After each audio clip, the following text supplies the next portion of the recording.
Today, the work is done and the report is ready. It is a very great honour that Nobel Peace Prize winner and chair of the National League for Democracy in Burma, Daw Aung San Suu Kyi, is here to launch this important work. In a short while, we will be welcoming her on stage to deliver the keynote address and to officially launch the inaugural State of the Tropics report. Before that, for our Burmese speakers, here's Ms. Thanda Line. Thank you.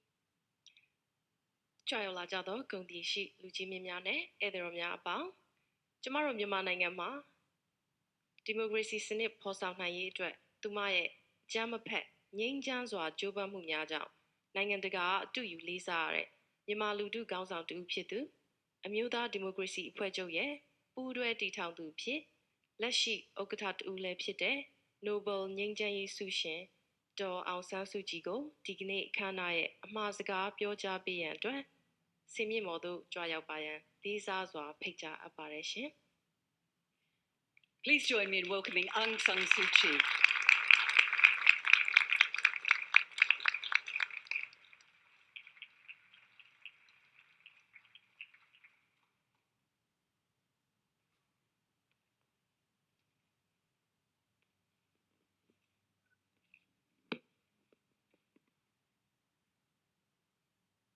It is a great pleasure and an honor to be here with all of you today and with all of you in Singapore. I don't know where to look to indicate all this in Singapore.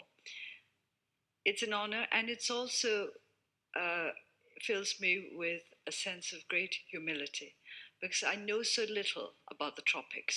When you see this report, I think many of us will realize how very little we know about the part of the world in which we live.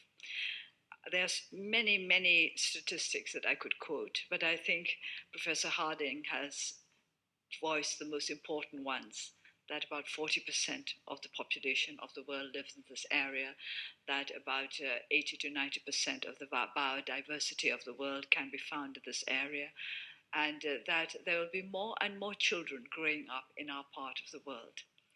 So when I was asked to give the keynote address, I wondered what I could add, because I know much less than all the experts who have put together this report, all the members of the 12 academic institutions which have contributed towards a most impressive and overwhelming report on our part of the world, social, physical, economic, almost everything you could think of is there. So what do I have to add? Because I'm not a scientist, I'm not a sociologist. So in the end, it comes down to this. I'm a politician. So I'll have to talk like a politician. So I'll have to talk about what our vision of life is. Politics is about people getting on with one another. That is how I see it very simply. People who live in the same society, in the same country, in the same world, must learn to get on with one another if our globe is to survive. To me, politics is basically as simple as all that.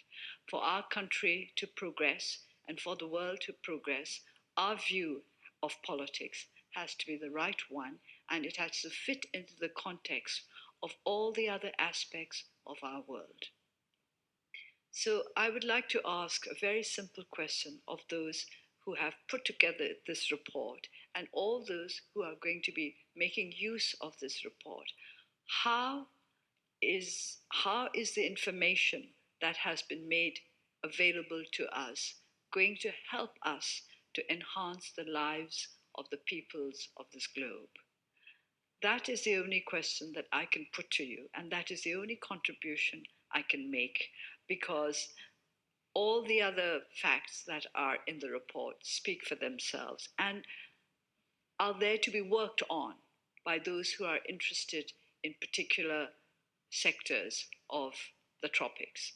But the tropics, between the area lying between the Tropic of Cancer and the Tropic of Capricorn, is part of the world.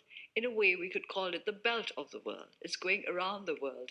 And belts are more than just for keeping bulges in. I think belts are to join, to promote inclusivity, to make everybody understand that we are part of a whole. And and bells, of course, happen to be right at the center most of the time. Certainly, with regard to the tropics, it's right at the center of the world in a way. And as those in the center of the world, I think we need to be more aware of what is going on in the other parts of the world, the parts which are not tropical. I quite like Aristotle's description of the frigid zone and the torrid zone and the temperate zone, but it's the word temperate that interests me, politically speaking. Are we all temperate enough to make sure that our world survives in the right way? And I'm not talking about temperate geographically or physically, obviously. So, what can we do to make our world more temperate? How can we use our knowledge of the state of the tropics to help our whole world to be more temperate politically, socially, humanly? So the world comes down to this: we have to live not just with other human beings, but with other living beings. And how can we help to make this world a happier home for all living beings, not just for ourselves, the humans, who are who are the bosses, as it were. But I'm not sure whether we're always the best bosses that the animals would require or wish for. Biodiversity, I think, will prove in time to be not just uh, desirable but necessary. And that is one of the contributions that I believe this report can make to make us understand the importance of biodiversity, to make us understand the importance of survival, not just mere survival, but quality survival among different species, different peoples, different cultures, different attitudes. And that, to me, is what politics is about. Politics, in this day and age, is about connectivity, it is about inclusiveness. Exclusiveness is a word that belongs to the past. We all have to learn to live together because we are all so closely connected as never before. And when I look at all these statistics about what we have or do not have in the tropics, I am I'm struck by the fact that what we need most of all is a greater, more more flexible form of knowledge. Knowledge in Aristotle's day was different from what we think of as knowledge today. But what the kind of knowledge I'm talking about basically is awareness of what is going on around us, what is going on further away from us, not just very close to us. And that is linked to education. So this is a roundabout way of coming to one of my favorite topics, education. Earlier, just before we came here, I had the opportunity to discuss tropical medicine and tropical diseases with some of those who produced the report. And when we talk about diseases and control of diseases, I think we cannot avoid education, not just with regard to how to cure the diseases. Tropical medicine, I don't think, is simply about medicines or simply about medical statistics or data or medical research. It is about education of the wider public. In order to be healthy, we need an educated public because the public must take part in looking after their own health, in looking after themselves.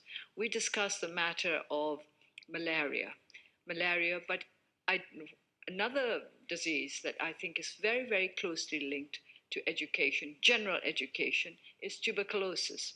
Tuberculosis is a great problem in our country because of the fact that our people are not able to take their medication regularly or correctly.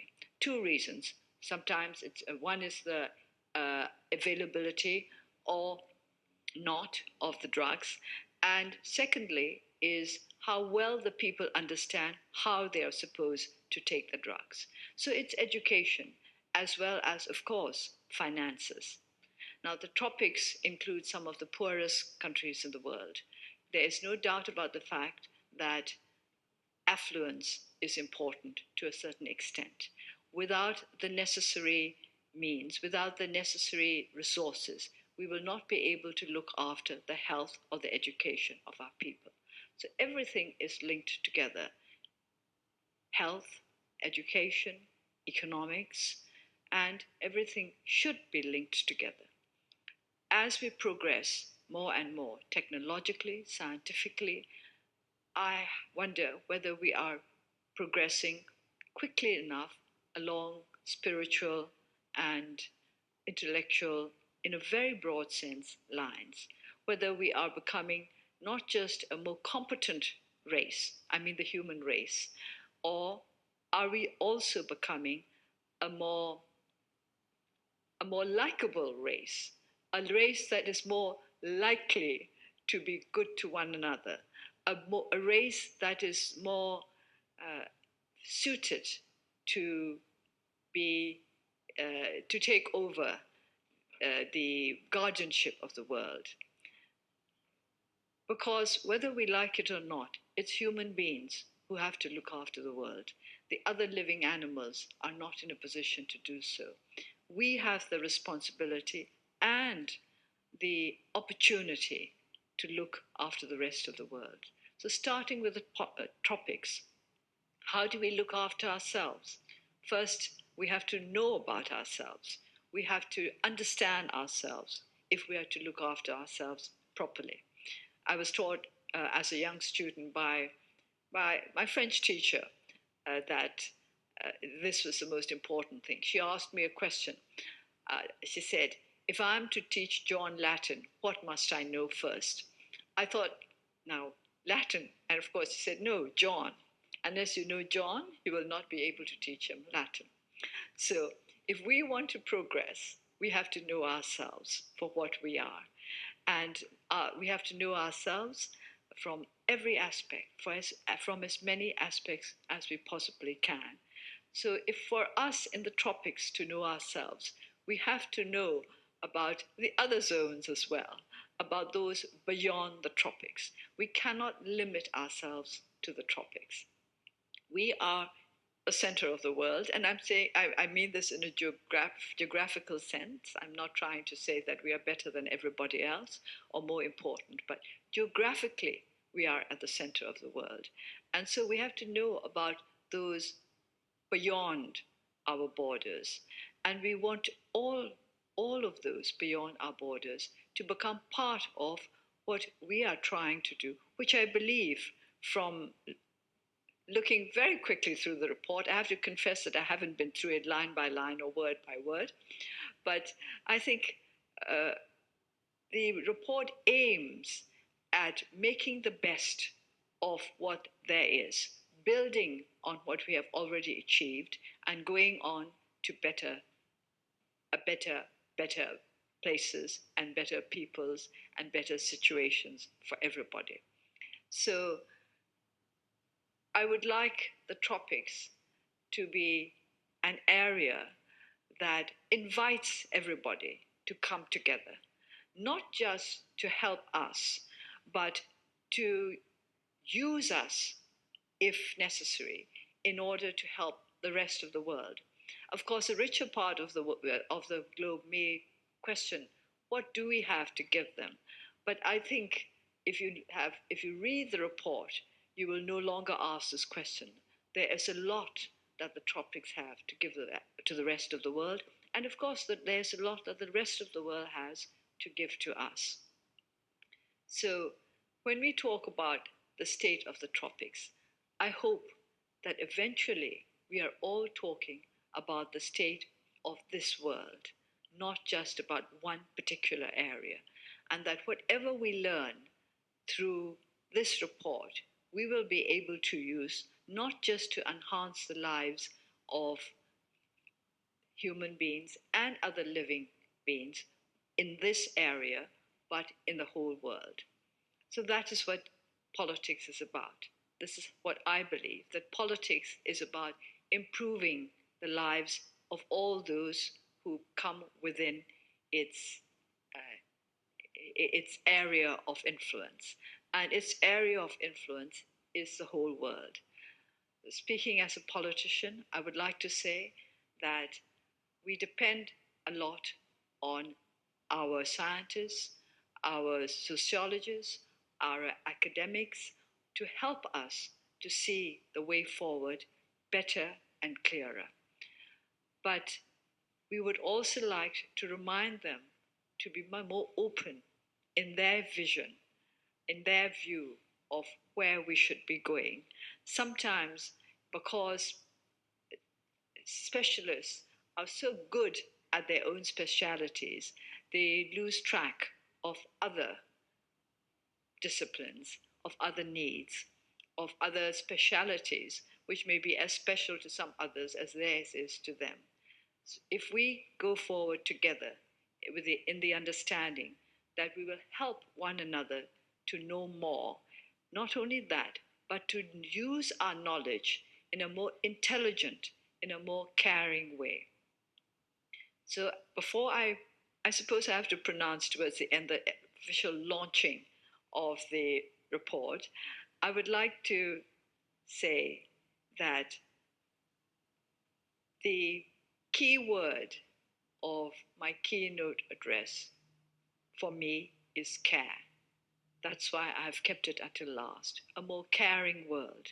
I would like this report to be able to contribute towards a more caring world for all of us.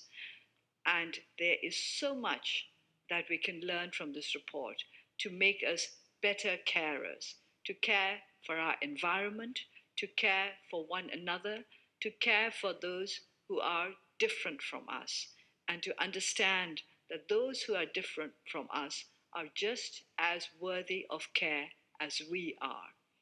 So that is the only contribution I can make to a report that is so complete, that is so valuable, that I can only say thank you to all of you who have compiled it. And I would like to say that I truly respect and admire the work that you have done. And I do believe that what you have done will help us in our work, which is to try to create a more caring world. So may I now say that the report on the state of the tropics is officially launched for the betterment of our world. Thank you.